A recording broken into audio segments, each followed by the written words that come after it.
Senator Mark Furner, a Labor Senator from Queensland. Welcome to ABC News 24. You have put your name down on a petition? Good afternoon, Lyndall. Yes, I have. I did that approximately 30 minutes ago. I felt it was a need to consider my position in this matter, and I've signed that petition along with other Labor senators in respect to calling on caucus for a special meeting. It needs a certain number of signatures on it. Do you know how many are on it so far? Well, there was quite a few numbers on that. I don't know how many people are going around to offices to collect these signatures, but there was quite a few on the list that I signed. And we do need a third of caucus, so that's essentially approximately around about 35 to reach that number, and my indication is it's well on its way. Who's circulating the petition? There are a number of senators that are doing that. And are there potentially a number of petitions being circulated that can then be jammed together into one? As far as I'm aware, that's the possibility. I was approached by a particular senator that has been a supporter of Kevin Rudd, and I considered my options and signed that particular petition. Why did you put your name down? Well, I think this is the best way forward for our great party.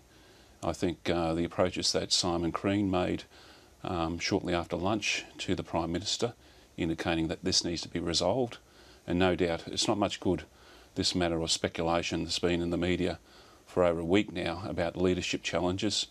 And when I say that, it's been in the press longer than that, but it certainly has come to its height, and it needs to be resolved.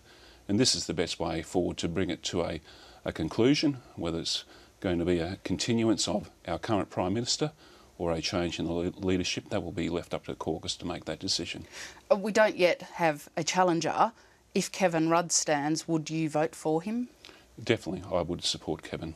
Why would you do that?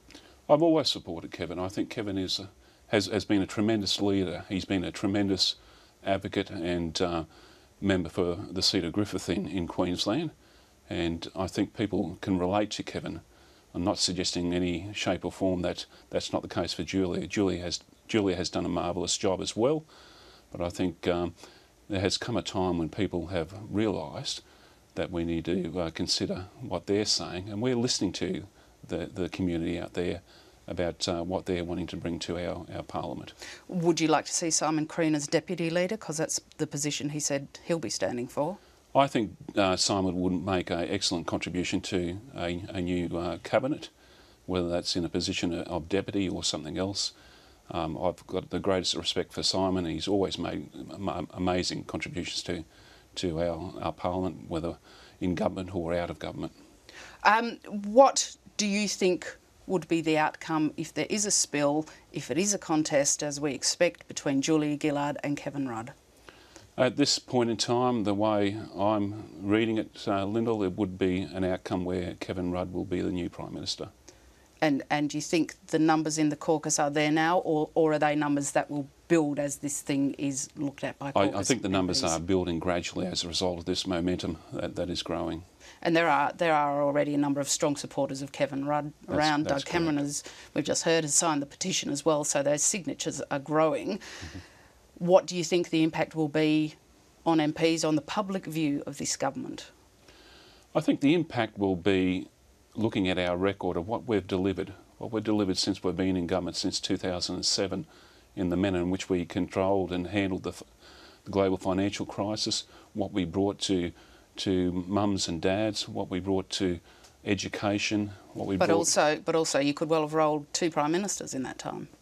Well, I'm reflecting on how the public will judge us. I think they'll judge us on our merits of what we've delivered as a government, not necessarily who is the leader.